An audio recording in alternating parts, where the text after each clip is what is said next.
तो चलिए दोस्तों शुरू करते हैं लेखक मोहन राकेश की कहानी गिरगिट का सपना। एक गिरगिट था, अच्छा मोटा ताजा, काफी हरे जंगल में रहता था। रहने के लिए एक घने पेड़ के नीचे अच्छी सी जगह बना रखी थी उसने। खाने पीने की कोई तकलीफ नहीं थी। आसपास जीव जंतु बहुत मिल जाते थे, फिर भी वह उदास रहता था। उसका ख्याल था कि उसे कुछ और होना चाहिए था और हर चीज, हर जीव का अपना एक रंग था, पर उसका अपना कोई एक रंग था ही नहीं। थोड़ी देर पहले नीले थे, अब हरे हो गए, हरे से बैंगनी, बैंगनी से कत्थई, कत्थई से स्याह। यह भी कोई जिंदगी थी? यह ठीक था कि इससे बचाव बहुत होता था। हर देखने वाले को धोखा दिया जा सकता था। खतरे के वक्त जान बचाई जा सकती थी। शिकार की सुविधा भी इसी से थी। पर यह भी क्या कि अपनी कोई एक पहचान ही नहीं। सुबह उठे तो कच्चे भुट्टे की तरह पीले और रात को सोए तो भुने शकरकंद की तरह काले। हर 2 घंटे में खुद अपने ही लिए अजनबी। उसे अपने सिवा हर एक से ईर्ष्या होती थी। पास के बिल में एक सांप था, ऐसा बढ़िया लहरिया था, उसकी खाल पर की देखकर मजा आ जाता था। आसपास के सब चूहे चमगादड़ उससे खूब खाते थे। वह खुद भी उसे देखते ही दुम दबाकर भागता था या मिट्टी के रंग में मिट्टी होकर पड़ रहता था। उसका ज्यादातर मन यही करता था कि वह गिरगिट न होकर सांप होता तो कितना अच्छा था। जब मन आया पेट के बल रेंग लिए, जब मन आया कुंडली मारी और फन उठाकर सीधे हो गए। एक रात जब वह सोया तो उसे ठीक से नींद नहीं आई। 2-4 कीड़े ज्यादा निगल लेने से बदहजमी हो गई थी। नींद लाने के लिए वह कई तरह से उल्टा सीधा हुआ, पर नींद नहीं आई। आंखों को धोखा देने के लिए उसने रंग भी कई बदल लिए, पर कोई फायदा नहीं हुआ। हल्की सी ऊंघ आती पर फिर वही बेचैनी। आखिर वो पास की झाड़ी में जाकर नींद लाने की एक पत्ती निगल आया। उस पत्ती की सिफारिश उसके एक और गिरगिट दोस्त ने की थी। पत्ती खाने की देर थी कि उसका सिर भारी होने लगा था। लगने लगा कि उसका शरीर जमीन के अंदर धंसता जा रहा है। थोड़ी ही देर में उसे महसूस हुआ जैसे किसी ने उसे जिंदा जमीन में गाड़ दिया हो। वह बहुत घबराया। यह उसने क्या किया कि दूसरे गिरगिट के कहने में आकर खामखा वह पत्ती खा ली।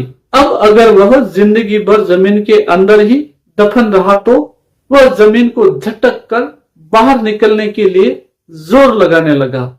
पहले तो उसे कामयाबी हासिल नहीं हुई, पर फिर लगा कि ऊपर जमीन पोली हो गई है और वह बाहर निकल आया है।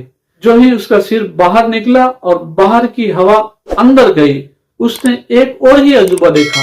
उसका सिर गिरगिट के सिर जैसा ना होकर सांप के सिर जैसा था। वह पूरा जमीन से बाहर आ गया, पर सांप की तरह बल खाकर चलता हुआ।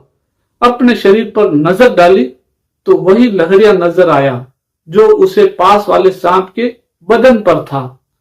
उसने कुंडली मारने की कोशिश की तो कुंडली लग गई। फन उठाना चाहा तो फन उठ गया। वह हैरान भी हुआ और खुश भी। उसकी कामना पूरी हो गई थी। वह सांप बन गया था। सांप बने हुए उसने आसपास के माहौल को देखा। सब चूहे चमगादड़ उससे खूब खाए हुए थे। यहां तक कि सामने के पेड़ का गिरगिट भी डर के मारे जल्दी जल्दी रंग बदल रहा था। वह रेंगता हुआ उस इलाके से दूसरे इलाके की तरफ बढ़ गया।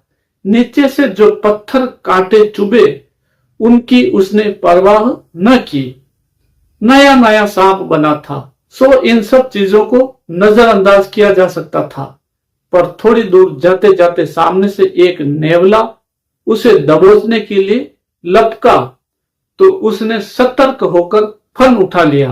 उस नेवले की शायद पड़ोस के सांप से पुरानी लड़ाई थी।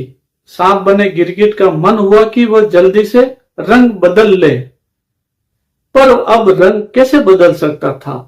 अपनी लहरिया खाल की सारी खूबसूरती उस वक्त उसे एक शिकंजे की तरह लगी। नेवला फुदकता हुआ बहुत पास आ गया। उसकी आंखें एक चुनौती के साथ चमक रही थीं। गिरगिट आखिर था तो गिरगिट ही। वो सामना करने की जगह एक पेड़ के पीछे जा छिपा। उसकी आंखों में नेवले का रंग और आकार बसा था। कितना अच्छा होता अगर वो सांप न बनकर नेवला बन गया होता। तभी उसका सिर फिर भारी होने लगा। नींद की पत्ती अपना रंग दिखा रही थी। थोड़ी देर में उसने पाया कि जिस्म में हवा भर जाने से वह काफी फूल गया है। ऊपर तो गर्दन निकल आई है और पीछे को जबरेली पूंछ। जब वह अपने को झटक कर आगे बढ़ा तो लहरिया सांप एक नेवले में बदल चुका था। उसने आसपास नजर दौड़ाना शुरू किया कि अब कोई सांप नजर आए तो उसे वह लपक ले, पर सांप वहां कोई था ही नहीं। कोई सांप निकलकर आए इसके लिए उसने ऐसे ही उछलना कूदना शुरू किया। कभी झाड़ियों में जाता, कभी बाहर जाता, कभी सिर से जमीन को खोदने की कोशिश करता। एक बार जो वह जोर से उछला तो पेड़ की टहनी पर टंग गया। टहनी का कांटा जिस्म में ऐसे रह गया कि न अब उछलने बने न नीचे आते। आखिर जब बहुत परेशान हो गया तो वह मानने लगा कि क्यों उसने नेवला बनना चाहा। इससे तो अच्छा था कि पेड़ की टहनी बन गया होता। तब न रेंगने की जरूरत पड़ती न उछलने कूदने की। बस अपनी जगह उगे हैं और आराम से हवा में हिल रहे हैं। नींद का एक और झोंका आया और उसने पाया कि सचमुच अब वह नेवला नहीं रहा, पेड़ की टहनी बन गया है। उसका मन मस्ती से भर गया। नीचे की जमीन से अब उसे कोई वास्ता नहीं था। वह जिंदगी भर ऊपर ही ऊपर झूलता रह सकता था। उसे यह भी लगा जैसे उसके अंदर से कुछ पत्तियां फूटने लगी हों। उसने सोचा कि अगर उसमें फूल भी निकलेगा तो उसका क्या रंग होगा और क्या वह अपनी मर्जी से फूल का रंग बदल सकेगा। पर अभी 2-3 कौवे उस पर आ बैठे। एक ने उस पर बीट कर दी, दूसरे ने उसे चोंच से कुरेदना शुरू किया।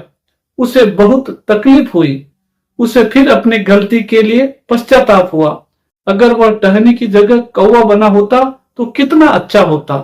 जब चाहो जिस टहनी पर जा बैठो और जब चाहो हवा में उड़ान भरने लगो। अभी वह सोच ही रहा था कि कौवे उड़ खड़े हुए, पर उसने हैरान होकर देखा कि कौवे के साथ वह भी उसी तरह उड़ खड़ा हुआ है। अब जमीन के साथ साथ आसमान भी उसके नीचे था और वह ऊपर ऊपर उड़ा जा रहा था।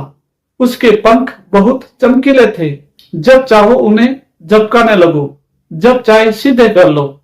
उसने आसमान में कई चक्कर लगाए और खूब काव काव की, पर तभी नजर पड़ी नीचे खड़े कुछ लड़कों पर जो गुलेल हाथ में लिए उसे निशाना बना रहे थे। पास उड़ता हुआ एक कौवा निशाना बनकर नीचे गिर चुका था। उसने डटकर आंखें मूंद ली। मन ही मन सोचा कि कितना अच्छा होता अगर वह कौवा न बनकर गिरगिट ही बना रहता। पर जब काफी देर बाद भी गुलेल का पत्थर उसे नहीं लगा तो उसने आंखें खोल ली। वह अपनी उसी जगह पर था जहां सोया था। पंख वंख अब गायब हो गए थे और वह वही गिरगिट का गिरगिट था।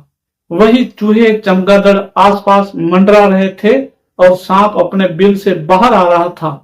उसने जल्दी से रंग बदला और दौड़कर उस गिरगिट की तलाश में हो लिया जिसने उसे नींद की पत्ती खाने की सलाह दी थी।